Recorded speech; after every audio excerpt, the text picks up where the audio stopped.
amigos do canal Vale Síndico. É um prazer estar aqui com vocês novamente.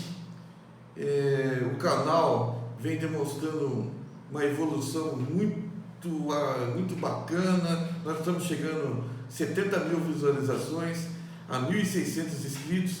Então eu peço para vocês que assistam esse vídeo, dê um joinha lá, curta, e se você não é inscrito ainda, por favor, faça a inscrição no canal, que vocês vão receber muito conteúdo na área de condomínio. Hoje eu quero agradecer aqui aos patrocinadores que fazem que esse canal e todo o Vale Síndico seja possível, ao canal Descomplicando Condomínio. Estou aqui com o nosso amigo Davi Base, depois já falo um pouquinho. Assistam o canal dele, façam inscrição, dê um joinha, né? Porque ele merece, é um cara que mora no meu coração, mas daqui a pouco eu faço mais declaração de amor para ele. A Hortecom, o Claudinei e a Maria, a Alvo Zeladoria, o Sérgio, a Lima Coberturas, o Alexandre e a Pâmela, e a CMC, o Felipe. Muito obrigado pelo apoio, pessoal. Sem vocês, nada disso seria possível. Hoje vou trazer um campeão de audiência, né? Aqui não vou falar que ele é um global, né? Pelo menos ainda, né? Mas é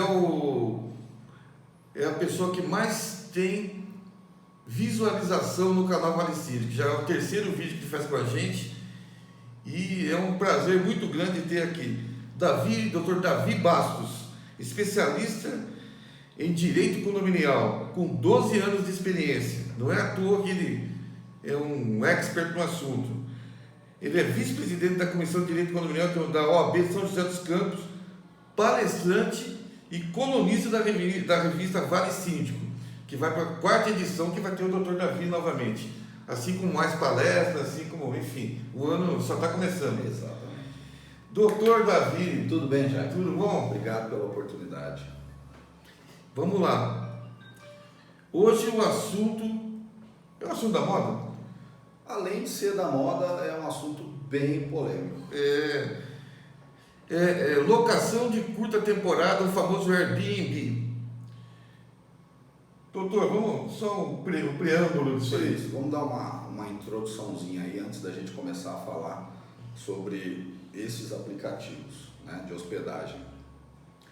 O que eu percebo do mercado, Jaime, é que muitos síndicos vêm enfrentando diversos problemas com aqueles moradores de condomínio que alegam que as suas propriedades, né, que as suas unidades precisam ser respeitadas pelo direito de propriedade, dizendo que é constitucional, que em decorrência disso, né, ele pode fazer o que ele bem entender com o seu apartamento, inclusive fazer a tal locação por aplicativos da internet. Antes da gente aprofundar o assunto, é importante eu esclarecer que o entendimento jurisprudencial é de que a propriedade ela não é considerada absoluta quando se trata de condomínios residenciais, né? Por quê? O entendimento da jurisprudência é o de que em condomínios residenciais o seu direito de propriedade esbarra no direito do outro e existe um desvirtuamento da função social desta unidade, né? Então, só para a gente esclarecer por que dentro dos condomínios residenciais, ao contrário do que todo mundo diz, o direito de propriedade ele não é absoluto, certo? Ele é relativo porque ele esbarra no direito do vizinho. E aí a gente vai adentrar aqui com mais profundidade aí no tema Airbnb. Airbnb.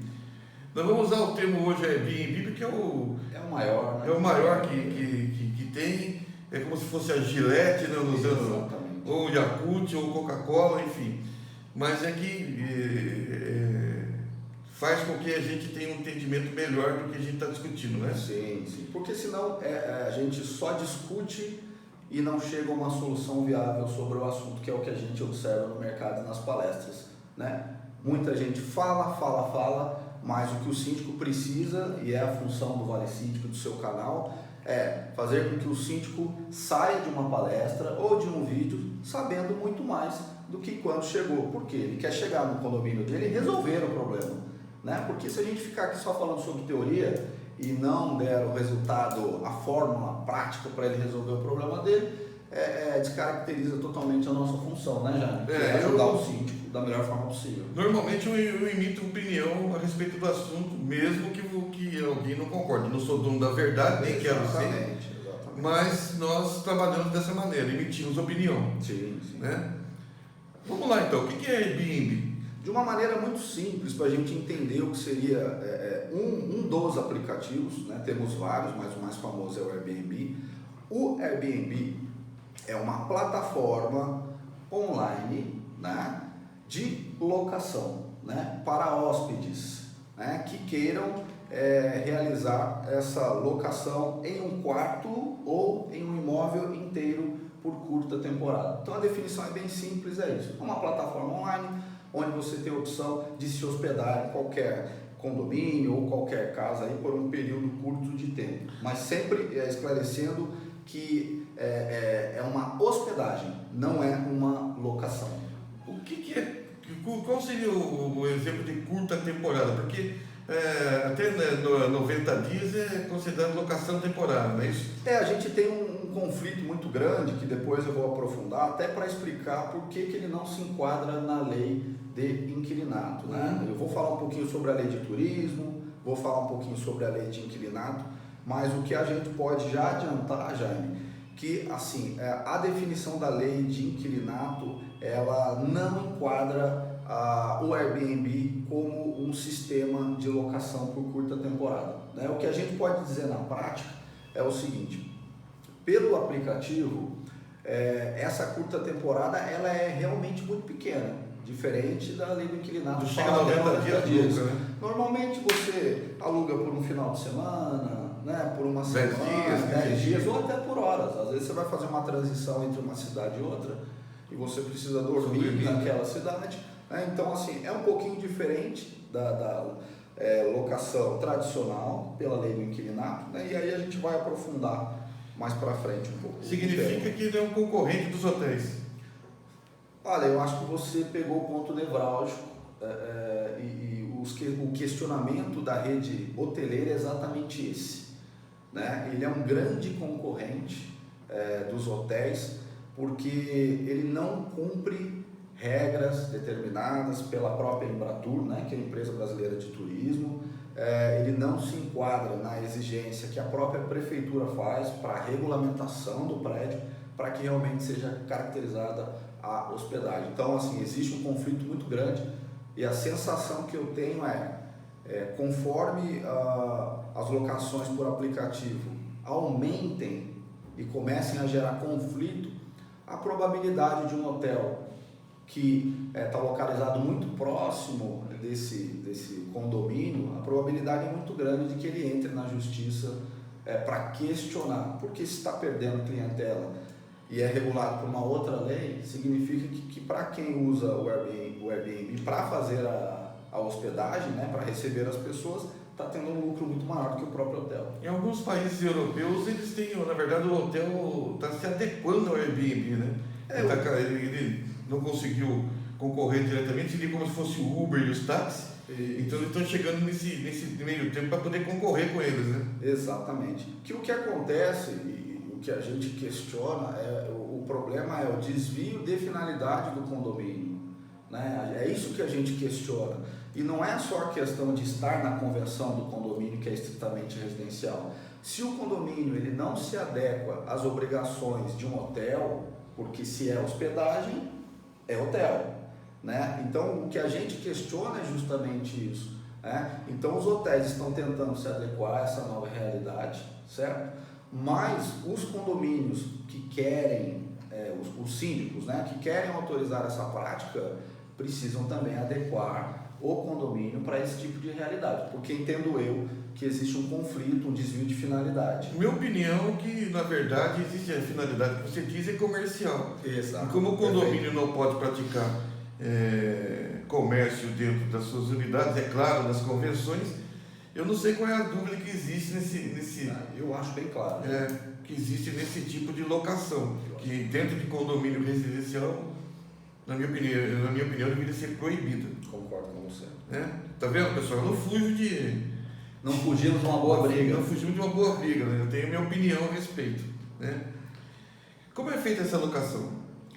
Ela é uma locação muito simples, né? A gente que está habituado a lidar com o celular, você vai baixar o aplicativo, né, do Airbnb, por exemplo, vai cadastrar, colocar todos os seus dados, data de nascimento, termo de aceite, né? Vai chegar uma senha de ativação para você e aí você já tem acesso livre para utilizar o Airbnb. E aí, Jaime, eu fui dar uma fuçada lá no aplicativo para entender qual é a dinâmica desse aplicativo e me causou uma certa surpresa, porque eu já vi outros palestrantes falando a respeito do tema e respeito a opinião de todos, dizendo que não, de forma alguma o Airbnb tem características de hospedaria, de hotel.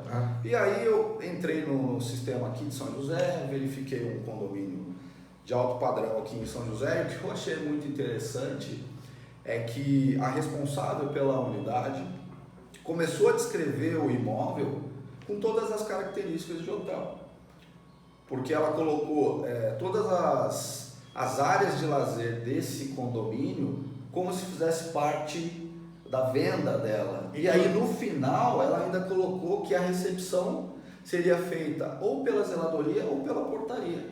Inclusive eles colocam também que tem meia pensão, pensão inteira, que tem locação dentro desses condomínios que tem café da manhã, tem almoço, tem jantar. Exatamente. Então tudo caracteriza. Existe um desvio de finalidade no meu entendimento.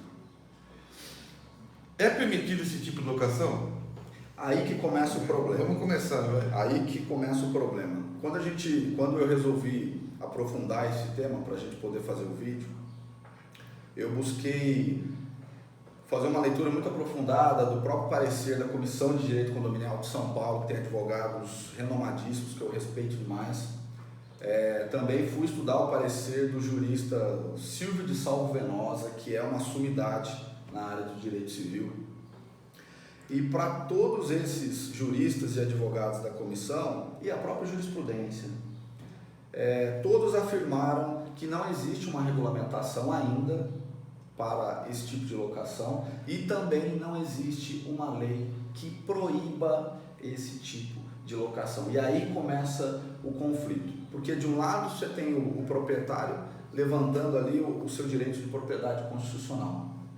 Do outro lado você tem todos os moradores que ainda não têm uma diretriz para o assunto, tendo que conviver com pessoas estranhas no seu condomínio, no seu dia a dia, com as suas crianças, com os seus animais, na piscina, na sauna, na ginástica. Então aí começa o conflito, né? Então, reforçando, a gente não tem ainda uma lei que regulamente, né, que proíba, mas a gente já começou a ter conflitos sobre esse tema. Então a gente ainda vai ter que aguardar, né, que novas ações comecem a chegar, né, na justiça brasileira, para que a gente consiga realmente ter uma definição legal sobre o assunto.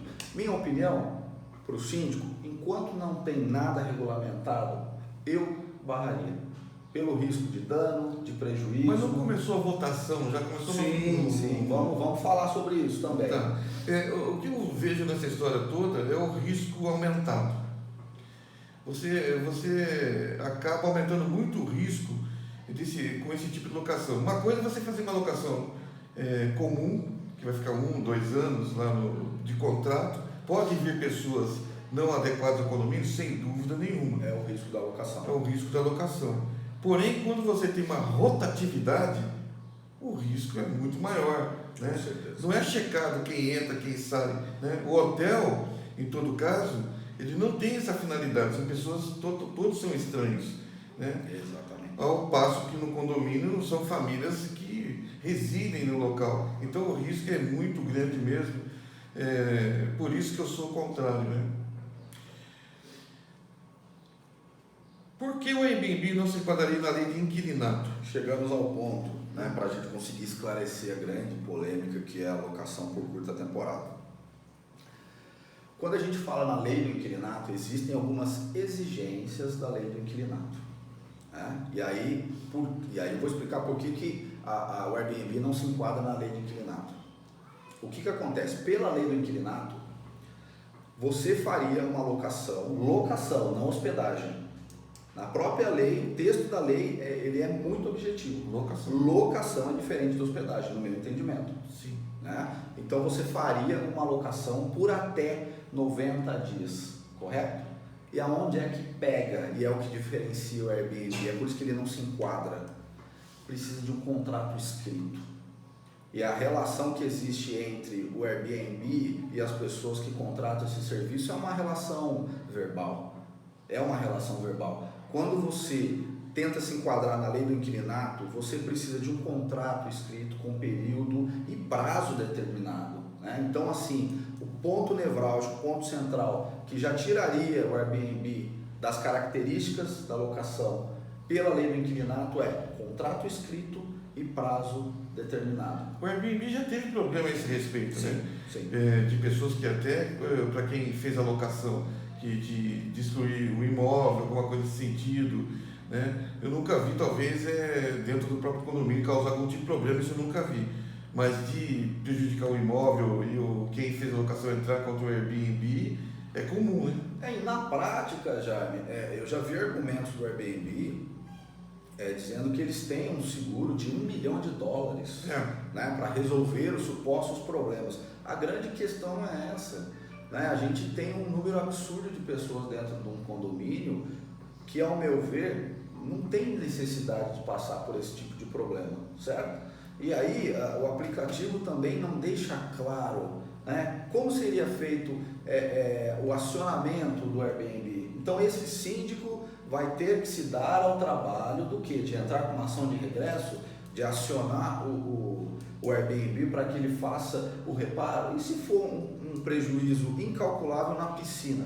Então significa que por conta de uma pessoa que se hospedou no condomínio, que causou um prejuízo absurdo numa piscina, que por exemplo, 684 pessoas do prédio, fora a sua família, que chega a 3 mil pessoas, entendeu meu raciocínio? Sim. Então, em decorrência de uma pessoa, quase 3 mil pessoas vão ser impedidas, dando um exemplo, né, de usar a piscina porque alguém que se hospedou causou um prejuízo, danificou. Então, assim, fica muito vago essa explicação do Airbnb quando ele diz que ele tem um seguro de $1 milhão, 2, e por Mas aí. cobra responsabilidade civil?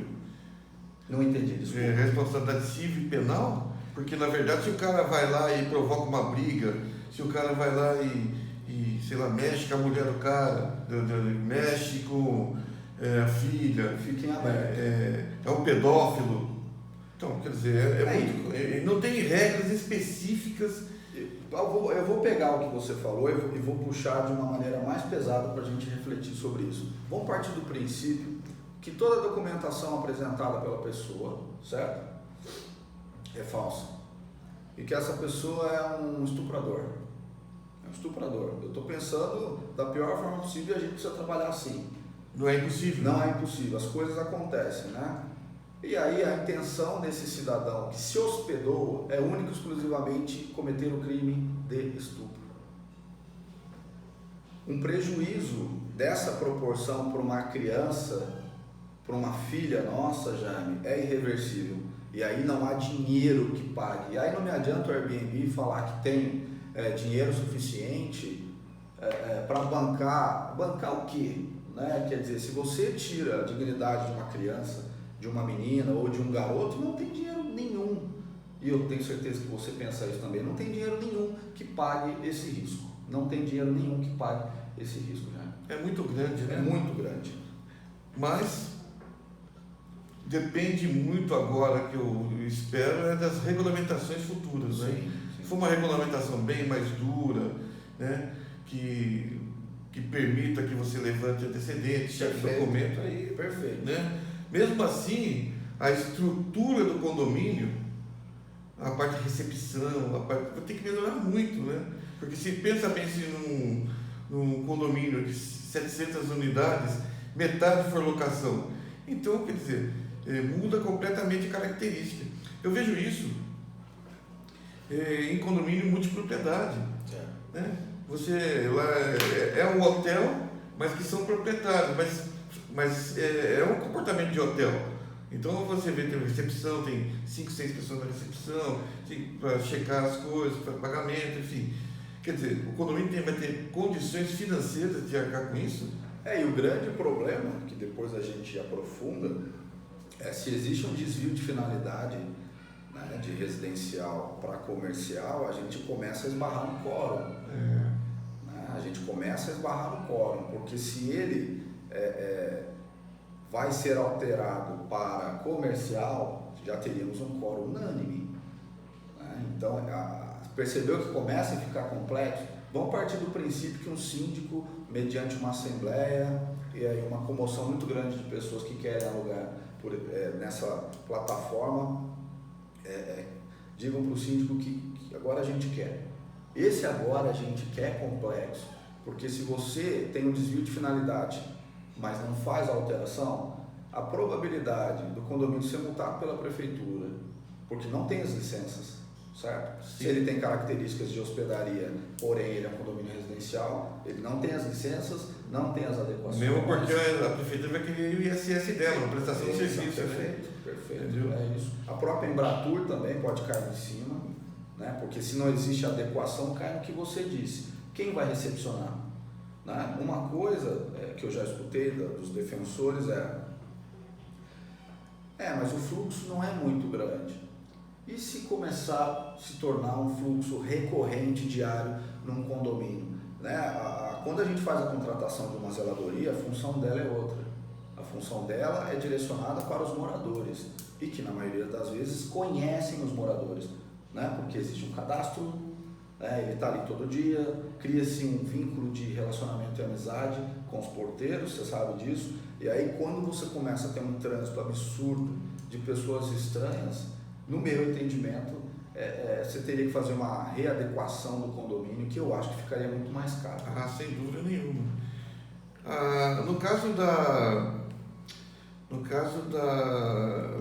Na lei de turismo, o Airbnb também não se enquadra, né? Não, o meu entendimento, né, seguindo aí a Comissão de Direito Condominial de São Paulo e o Salvo Penosa, é o seguinte: não se enquadraria também na lei de turismo, porque a lei de turismo ela fala única e exclusivamente de estabelecimentos hoteleiros. Percebeu? Então não se enquadra na lei de inquilinato e também não se enquadra na lei de turismo, porque o Airbnb, eu entendo que eu não consigo definir o Airbnb como algo que eu possa encaixar na lei de turismo e falar assim, não, mas se enquadra na rede de hotelarias. Não se enquadra. Aqui eu já começo a ter um conflito. Ora, o proprietário diz que ele se encaixa na lei de inquilinato, não é? Sim. Aí a gente fez a explicação por que não se encaixa. Se ele tentar jogar para a lei de turismo, também não vai se encaixar. Porque se ele é hotel, ele já não pode, percebeu que não tem muito para onde correr. Se ele se enquadra na lei de hotelaria, não pode ser feito dentro do condomínio. É o que a gente falou sobre o desvio de finalidade. E se ele não se enquadra também na lei de inquilinato, porque precisa de um contrato escrito com prazo determinado, temos aí que eu costumo dizer, temos uma celeuma para a justiça resolver.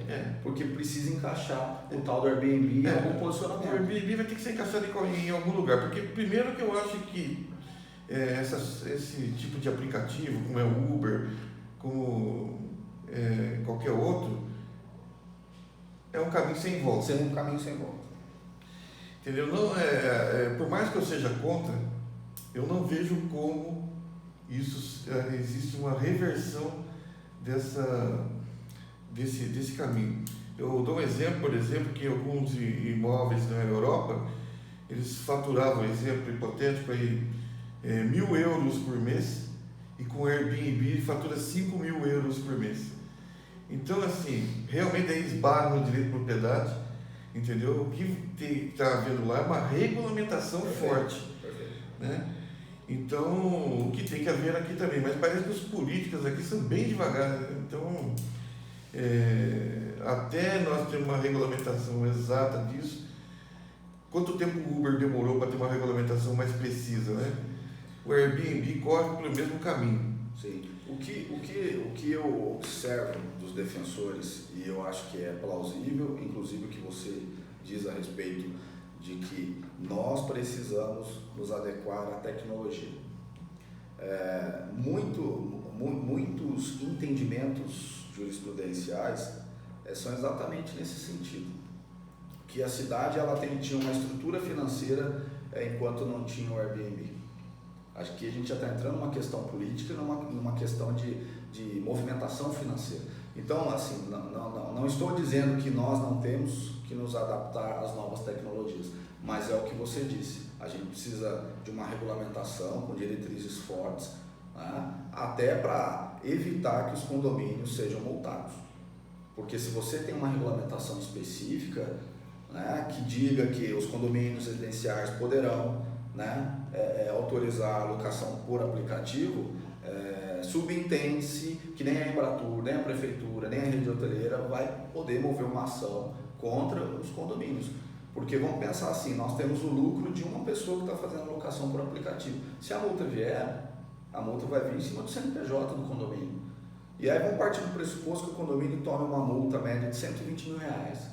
Vamos pensar que esse seja um condomínio de 16 unidades. E a gente sabe que a movimentação é muito pequena. E aí na prática o que a gente diria? Que o condomínio arque com isso e depois entre com uma ação de regresso? Quanto tempo levaria isso, Jaime? Para rever um dinheiro que não existe. Se rever, né? Se rever esse dinheiro. Na verdade, também o que eu vejo, hoje se fala em locação temporária como uma novidade, mas não é novidade, né? Em cidades do litoral, quanto vezes já é praticado isso? Sempre existiu. Sempre existiu. E então, o argumento é esse. Por que não pode ter, por exemplo, aqui em São José dos Campos, se já é uma prática comum? Aí eu entro na seguinte questão. Eu acho que os imóveis de litoral têm finalidade diferente dos imóveis de cidades que não são, ou não são de litoral, que tem algo na cidade, algo turístico. Isso, região turística. Então, os imóveis de região turística, para ser mais específico, têm a finalidade diferente dos imóveis, por exemplo, em São José dos Campos, Jacareí, estritamente São Paulo, residenciais. estritamente residenciais. Apesar que existe muitas pessoas moram nesses imóveis lá nessas cidades. Mas aí é uma opção dela, ela sabe que funciona dessa maneira. Exatamente. Né? E pode também, dentro dessa própria cidade, uma construtora construir um imóvel que não se permita fazer isso. Eu acho que deveria existir, o que deveria existir é a permissão para isso ser feito. Né? Mas que já existe muito tempo. Exatamente. Né? E é exatamente sobre o que a gente vai falar agora. Né? Quais problemas estão ocorrendo com esse tipo de locação? O grande problema desse tipo de locação é a quantidade absurda de pessoas estranhas transitando dentro do condomínio. Isso vem causando uma sensação de insegurança muito grande dentro dos condomínios.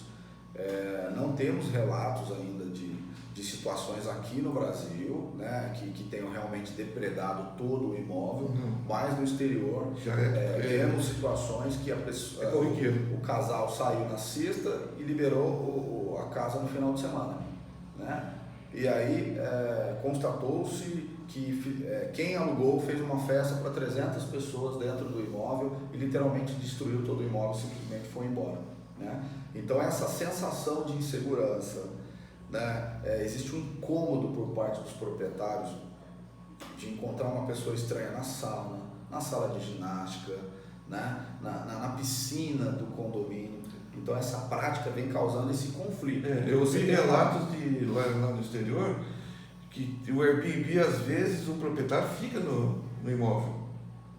Para poder resguardar o imóvel. Não só resguardar, ele alugou o quarto. Ele tem um café da manhã que ele serve. Eu já vi relatos lá de eles serem assaltados. Né? Ou então o próprio imóvel ser furtado. Eu sei que o Airbnb, nós temos seguro, mas até que ponto, né? É uma coisa que eu gostaria de... E quanto tempo levaria, né, para rever esse dinheiro? Entendeu? É muito complicado. Como regular essa prática? O que a gente observa do mercado é o seguinte, e são as orientações aí da jurisprudência. O entendimento é o de que você tem duas opções. Pegaria a convenção do condomínio e autorizaria ou proibiria. Essas são as duas opções. Verifiquei estudando que existem alguns posicionamentos que falam única e exclusivamente uma assembleia ou uma ata, mas a jurisprudência majoritária entende que você precisa fazer a alteração, né? Então, a única forma de regular essa prática é o que a gente disse no início. Precisa ter uma lei que regulamente, né? Precisa ter uma estrutura, uma diretriz, mas na prática agora, eu, síndico, chegando no meu condomínio, o que eu tenho que fazer? A orientação é a seguinte: é preciso que seja feita a alteração da convenção do condomínio. E aí tem que ter uma cláusula específica autorizando a locação por aplicativos ou proibindo a locação por aplicativos. Mas aí eu vou deixar aqui uma pulguinha atrás da orelha. Porque eu também tenho essa pulguinha, já sei dessa pulguinha, né? Pode falar. Se existe o desvio de finalidade de residencial para comercial, eu preciso alterar a finalidade do prédio, foi o que a gente disse lá no início. E nós temos um quórum de 2/3 para alteração da convenção. Mas da finalidade do prédio é 100%, né? Isso, exatamente. Então, nós temos 2/3 para alterar a convenção. Eu, em 12 anos, eu nunca vi conseguir fazer uma alteração de convenção que não tivesse dado muito trabalho. Muito trabalho? Muito trabalho para conseguir a tal das 2/3 de assinatura. Mas como a gente diz que existe um desvio de finalidade de residencial para comercial, então o quórum é unânime. É unânime, não tem dúvida. Então, se eu vou desviar a função social do apartamento, que é residencial, eu preciso de quórum de 100%. Em São Paulo não teve algumas ações julgadas, mesmo que constasse na convenção que estava liberando o Airbnb? Os nossos tribunais têm entendido da seguinte forma, e esse é o grande problema, né? Até aqui já adiantando aqui a gente muda de oferta. Isso. O que acontece? Quando a gente fala no direito que existe uma decisão X ou Y, a gente sempre vai para a majoritária. Pode ser a X ou pode ser a Y. O grande problema do Airbnb é que nós não temos. Não, está dividido, né? Temos decisões muito bem fundamentadas defendendo o Airbnb.